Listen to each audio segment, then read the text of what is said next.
Good morning mga kamana. So, kumusta yung trade natin dyan? So, today's video po ay tuturo ko paano mag-withdraw dito sa KVB Prime, no? At kung gaano lang siya kabilis. So, ngayon pa mag-withdraw ako using GCash. So, dati, USDT yung withdrawal ko. Ito TRC. Kaya lang, ang problema naman dito ay hinold na yung withdrawal ko ng ng coins.ph at humingi sa akin ng mga details kung saan galing yung aking mga withdrawal.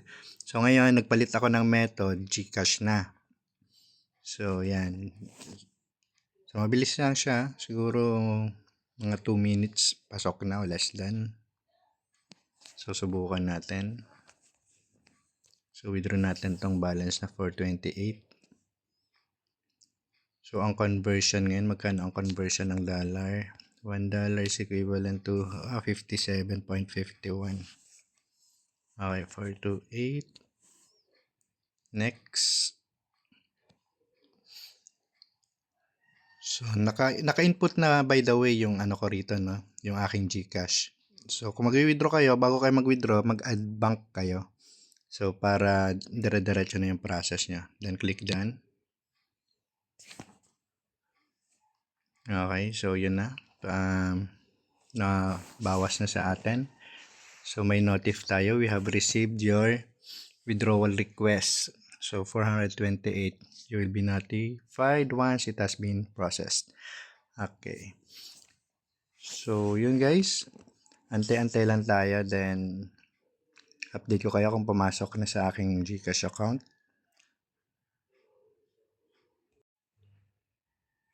So yun guys, meron ng notif na pumasok, no?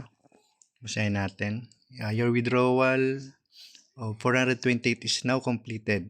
Please check your correspondent account. So check natin dun sa GCash natin kung pumasok na, no? Yung $428. Alright, check natin dito. Ayan, pasok na siya. So 26,537. So transaction, ay ito, 24,616. So guys, ganun lang kabilis yung withdrawal natin dito, no? So, yun, hopefully na nag-enjoy din kayo sa KVB. And yeah, available tayo sa sa copy trading. Just search Mana kung ayaw nyo ng BPS subscription monthly. At doon ay natututukan ko rin yung ating copy trading account. Pero naka Mana bot EA din po 'yan. Okay? So, yeah, that's it. Maraming salamat guys and ingat sa pagte-trade.